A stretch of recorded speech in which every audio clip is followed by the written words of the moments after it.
ప్రముఖ సినీ నటి శ్రీమతి సంగీత గారి ప్రారంభించారు. IVF చికిత్సలో 25% భారీ discount, free doctor consultation, free ultrasound scan. 49 అంటే సంతానం, 49 అంటే సంతోషం.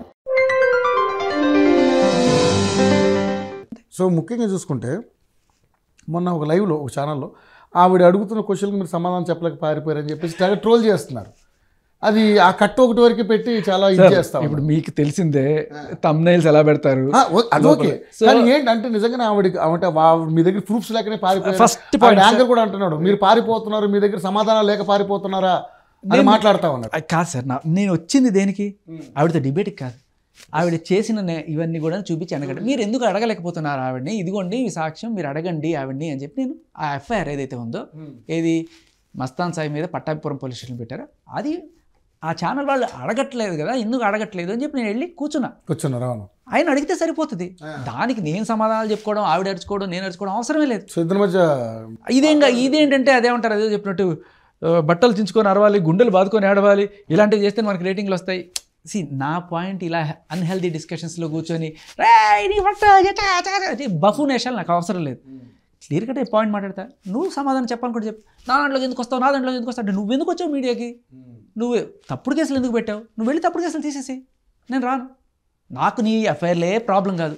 దీన్ని చూసి నేను జడ్జ్ చేయను అమ్మాయిని, ఉండని. అది సుప్రీంకోర్టే ఇచ్చింది. వేరే మొగుడు ఉన్నా పెళ్ళాం ఉన్నా నువ్వు వేరే వాళ్ళతో ఉంటే అది మీ మోరల్గా నైతికంగా మీరు తప్పు చేశారనుకోవడం తప్ప చట్టపరంగా మేము శిక్షించడానికి కాదు. కాకపోతే మీరు బ్రేకప్ అవడానికి విడిపోవడానికి అది ఆధారం అవుతుంది అంతే తప్ప దానికి శిక్షలు ఒకప్పుడు ఉండేది, ఇప్పుడు తీసేశారు అది. సో మీ స్వేచ్ఛను నేను రెస్పెక్ట్ చేస్తాను. EMI ఆ ఫారినరో లేకపోతే ఆ మస్తాన్ సాయి ఎవరైనా, that's none of my business. నా ప్రాబ్లం ఏంటి, నువ్వు కేసు పెట్టడం, అర్థమైందా? అలాగే నేను 100 మందితో తిరిగినా ఏం చేసినా నేను ఎవరి మీద కేసు పెట్టలేదు అది. సో ముఖ్యంగా చూసుకుంటే ఈ ఇష్యూ మీద మహిళా సంఘాలు, మానవతావాదు చాలా చాలా ఇంపార్టెంట్ సార్. ఇన్నాళ్ళు కూడా మహిళా సంఘాలు పాపం ఏమనుకున్నారు, మహిళా సంఘాలు మీలాంటి మీడియా వాళ్ళు, పోలీసులు, అయ్యో ఆడుకూతురికి అన్యాయం జరిగిపోతుంది, ఇదిగో ఈ సినిమా వాళ్ళందరూ ఇంతే, వీళ్ళంతా ఇలాగే చేస్తారు, వాడుకొని వదిలేస్తుంటారు ఆడవాళ్ళని అనే ఒక ఫస్ట్ వచ్చేస్తుంది మన మైండ్లో. అందరూ ముందుకు వచ్చేస్తారు హెల్ప్ చేయడానికి. అయితే ఇప్పుడు సరే పోలీసులు చట్టం అది దానిపైన చేసుకుపోద్ది, కానీ మీడియా వాళ్ళు ఏం చేశారు, భుజానికి ఎత్తేసుకుని అన్ని ఇంకా రకరకాల తమ్ముళ్ళు, రాజ్ తరుణ్ అలాంటి వాడు ఇలాంటి వాడని వేసుకొచ్చారు. బట్ తర్వాత ఒక కాల్ రికార్డ్ వెళ్ళిన తర్వాత, ఏంటి అమ్మాయి ఇలా అరుస్తుంది, ఇంత బూతులు మాట్లాడుతుంది, ఇలాంటి బూతులు మాట్లాడితే ఎవడన్నా సంసారం చేయగలరా అనుకునే స్టేజ్లో కొంతమంది అయ్యో ఫ్రస్ట్రేషన్లో వచ్చిందని, నిజంగా సంబంధం లేదని ఆ బీపులు తీసేదాకా ఎవరికి తెలియదు. ఆ బీపులు తీసేసిన తర్వాత ఇంకా చాలా అర్థమైపోయింది, బూతుల్లో ఇంతకన్నా ప్రపంచంలో తారాస్థాయిలో ఎవరు మాట్లాడలేరు అనిపించింది. అదైపోయింది. తర్వాత డ్రగ్ కేసు విషయంలో ఆ వీడియో బయటికి రావడంతో ఇంకా బ్యాడ్ అయింది. సో ఆవిడ చేస్తున్నవన్నీ కూడా ఒక్కొక్కటి ఎండగట్టుకుంటూ వస్తున్నాం మనం. సో తట్టుకోలేకపోతున్నారు వాళ్ళు. సో ఇప్పటికైనా దీనికి ఒక అడ్డుకట్ట వేసే అవకాశం ఉందంటారు, లేక ఇది ఇలా కొనసాగుతూ ఉంటుంది? Pointless sir. ఇప్పుడు ఆవిడ నాగార్జున గారికి సారీ చెప్పడం, లేకపోతే రాజస్థాన్ వాళ్ళ అమ్మకి సారీ చెప్పడం, సారీ చెప్తే అయిపోతుందా? తప్పుడు కేసు పెట్టావు నువ్వు, నా పాయింటే అది. పాయింట్ అదొక్కటే కాదు సార్, మస్తాన్ సాయి మీద పెట్టింది తప్పుడు కేసు అని చెప్పి వచ్చి ఒప్పుకుంది లాయర్తో సహా వచ్చి. సో తప్పుడు కేసు పెట్టాం, ఇప్పుడు ఇంకొక తప్పుడు కేసు పెట్టామని ప్రూవ్ అవుతుంది. ఇప్పుడు లిటరల్లీ ఇంత కళ్ళ ముందు కనబడి నా మీద కూడా పెడుతున్నారు తప్పుడు కేసులు.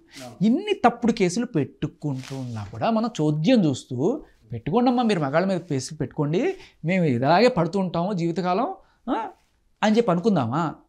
పోరాటం చేసి మగాడు కూడా మనిషే, వాడు వస్తే కాస్త రెస్పెక్ట్ ఇవ్వండి, వాడు చెప్పేది వినండి అయ్యా పోలీసులు అని చెప్పాలా వద్దా? ఈ మహిళా సంఘాలు సార్, మహిళా సంఘాలు నేను చెప్తున్నా, మహిళా సంఘాలు అలాగే మీడియా అండ్ పోలీస్ వీళ్ళందరినీ పెరిపుష్పాలను చేసిందా ఇప్పుడు? అంతే కదా.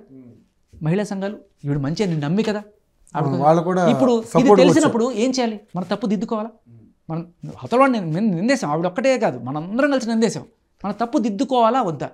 ఆవిడ అంత తప్పు చేసినప్పుడు మహిళా సంఘాలు ఇప్పుడు ముందుకు వచ్చి తప్పు చేశావు, నీలాంటి వాళ్ళ వల్ల మిగతా మహిళలు ఎవరన్నా సరే వచ్చినా కూడా వాళ్ళ మీద నమ్మకం పోతుంది, మాకు నిజమైన న్యాయం చేయలేకపోతున్నాం, నీలాంటి వాళ్ళ వల్ల ఆడవాళ్ళ పరువైపోతుంది అని చెప్పి వీళ్ళు ఎవరైతే ఆవిడకి సపోర్ట్ చేస్తారో వెళ్ళి ఆవిడని కడగాలి, బయటికి తీసుకురావాలి.